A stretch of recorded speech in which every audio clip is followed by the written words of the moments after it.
They told me Grandma was losing her mind, but my field kit detected the high-grade sedatives in her tea within seconds. My name is Diane Simmons, and my siblings thought they were stealing an estate, but they just declared war on a tactical specialist who knows how to make people disappear.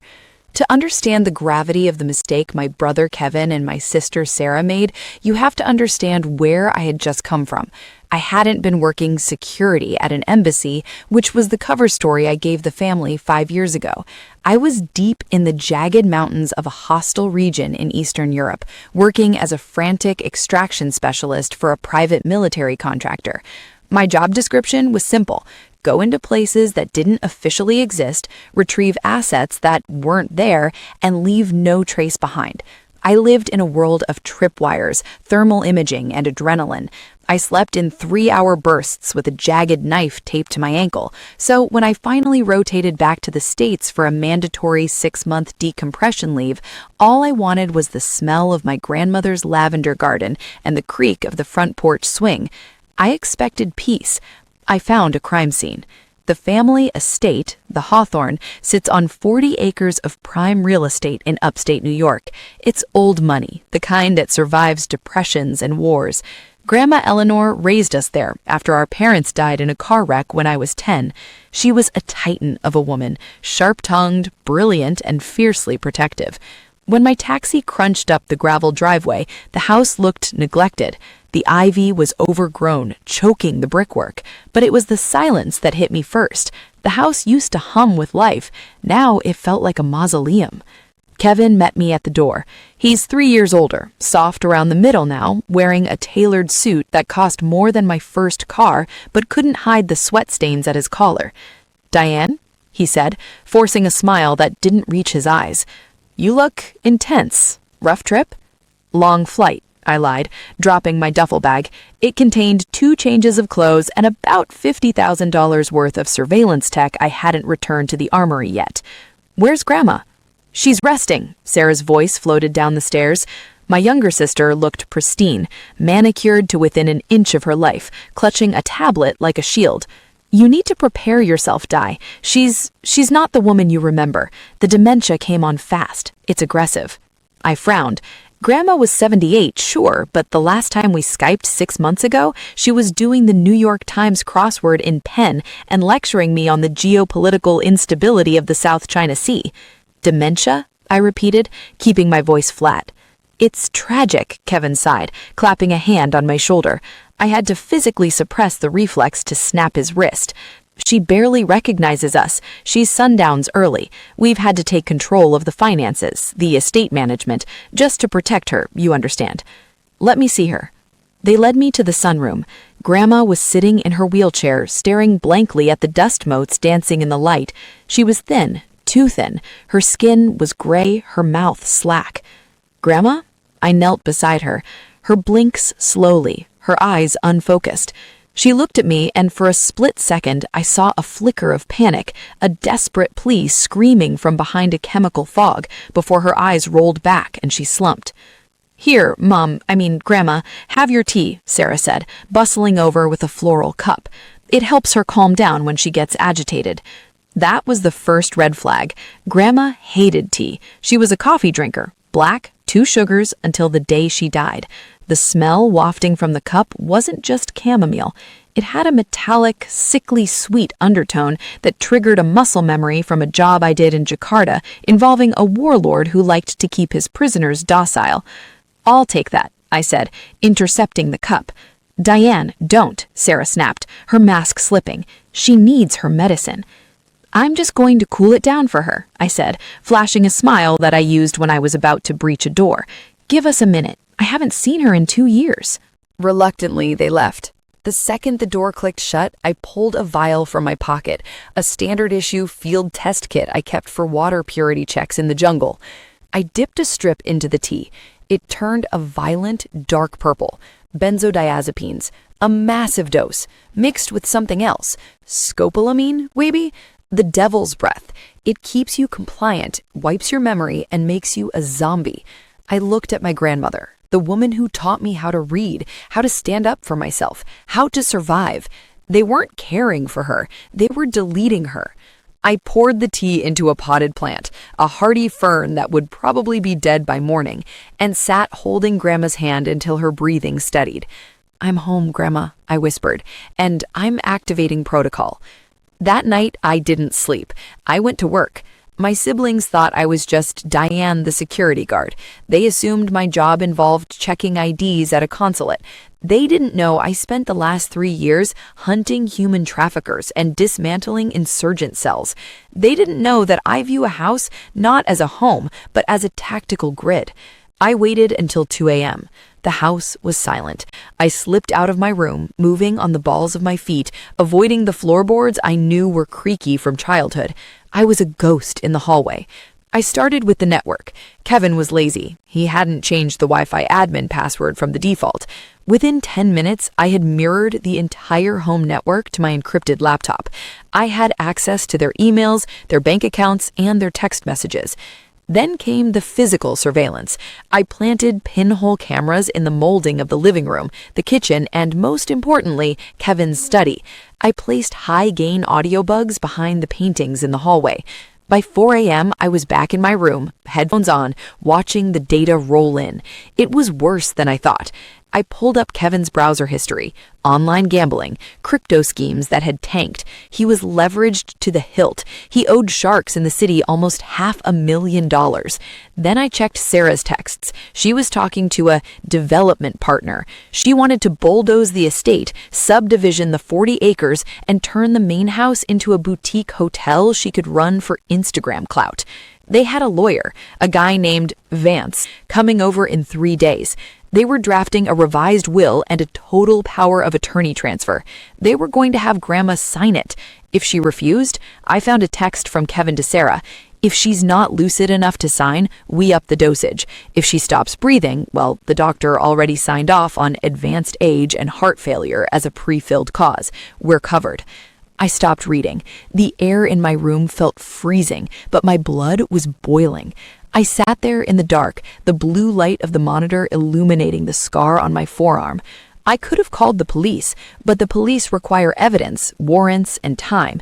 In a small town like this, Kevin probably played golf with the sheriff, and legal battles take years. Grandma didn't have years. She didn't have days. They wanted to play dirty? Fine. I specialize in asymmetrical warfare. I wasn't going to just stop them. I was going to dismantle their psyches. I was going to make them believe the house itself was rejecting them. Day 1, the paranoia phase. The next morning, I played the part of the jet-lagged, useless sister.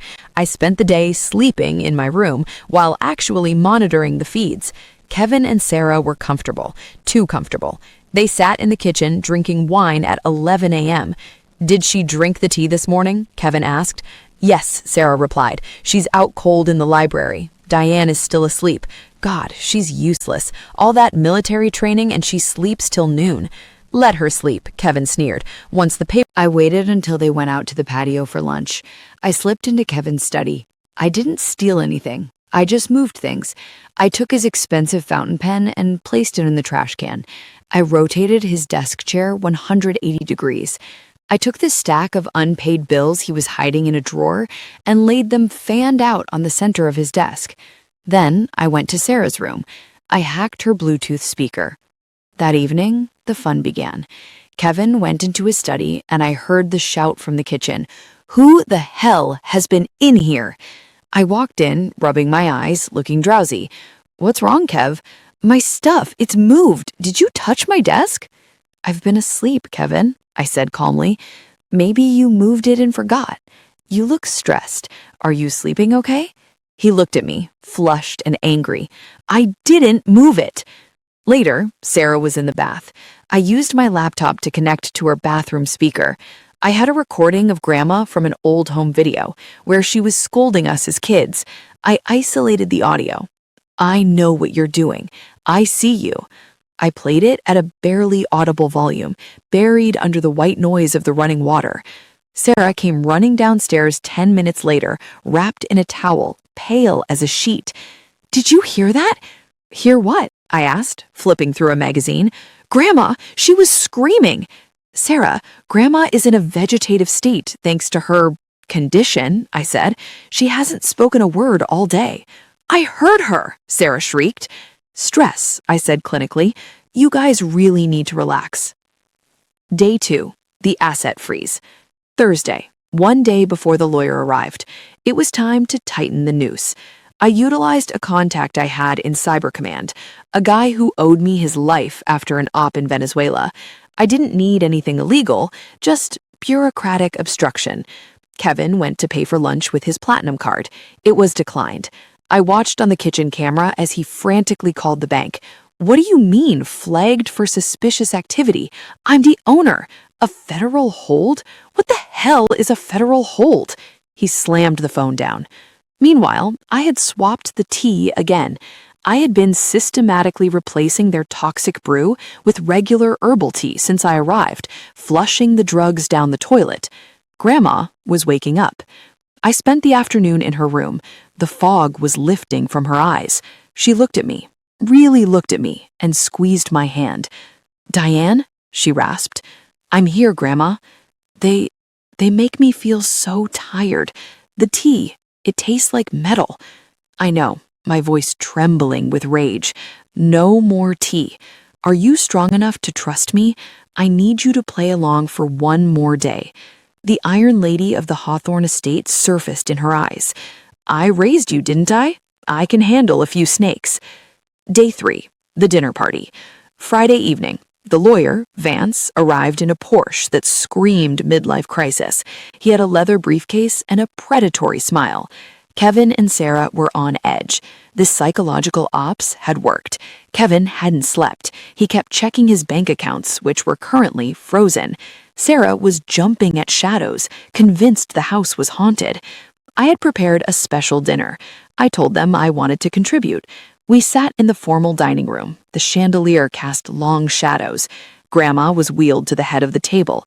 She slumped in her chair, feigning the stupor she had been trapped in for months. Let's get this over with, Kevin said, tapping the table. Mr. Vance has the papers. Grandma just needs to make a mark. We have 2 witnesses. Vance slid the documents across the mahogany. Sign here, Eleanor. It transfers the deed to Kevin and Sarah and grants them full medical proxy. It's for the best.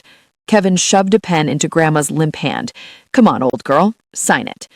Actually, I said, standing up, I don't think she should sign that. Kevin slammed his hand on the table. Shut up, Diane. You have no say in this. You're a guest. I'm not a guest, I said, dropping the confused sibling act. My voice dropped an octave, shifting into the cold command tone I used when briefing a strike team. And this isn't a dinner party. It's an intervention. Excuse me? Kevin's face went white, then purple. Vance, the lawyer, stopped breathing. He slowly began to close his briefcase. What is this? Sarah whispered. That's deepfake. AI.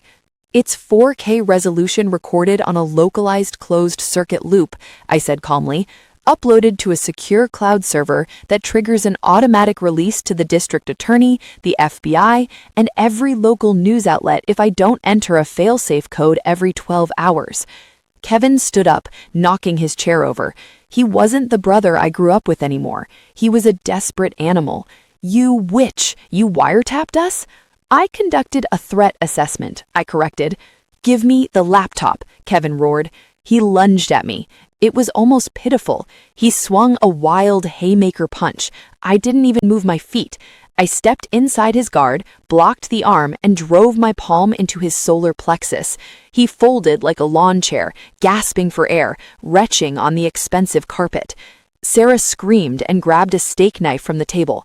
Sarah, don't, I said, not even raising my hands. I can disarm you in 3 ways from this distance, and 2 of them will break your arm. Sit down.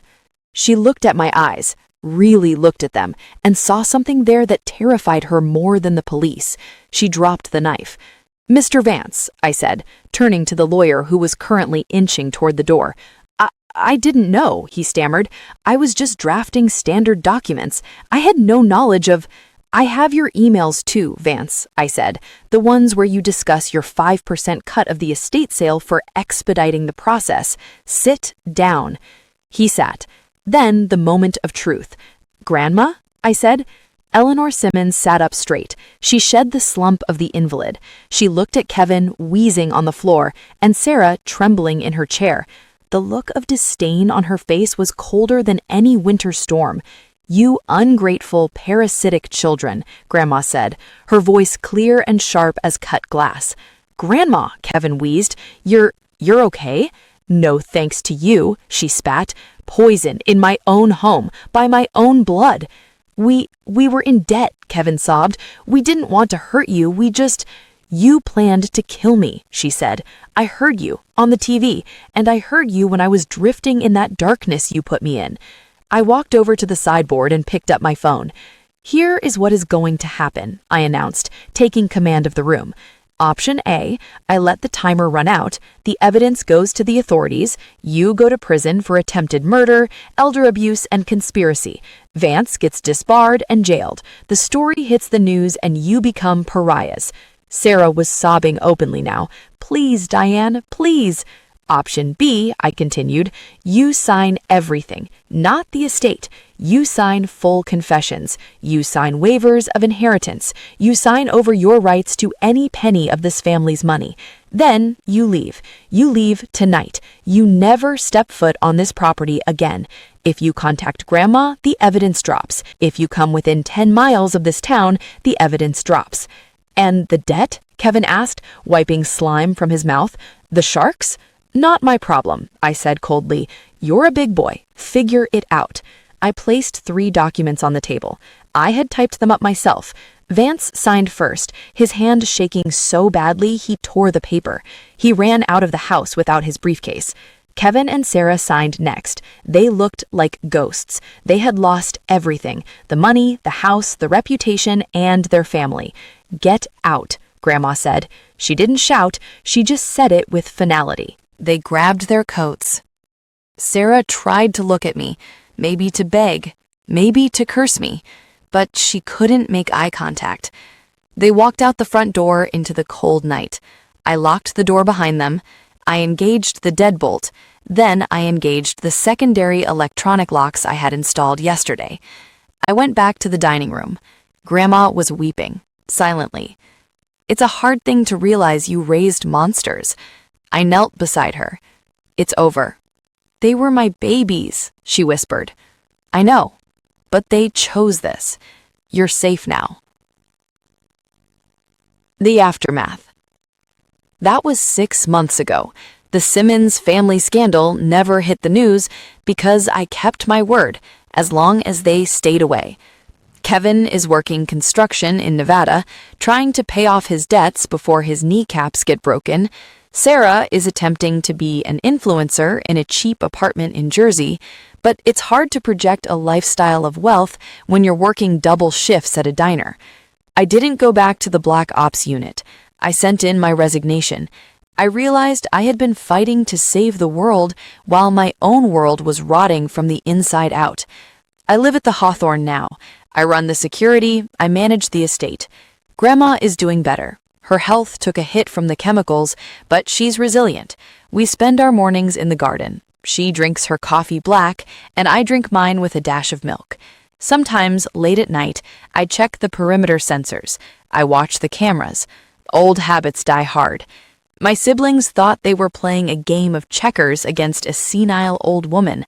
They didn't realize they were playing 4D chess against a ghost. They wanted the inheritance.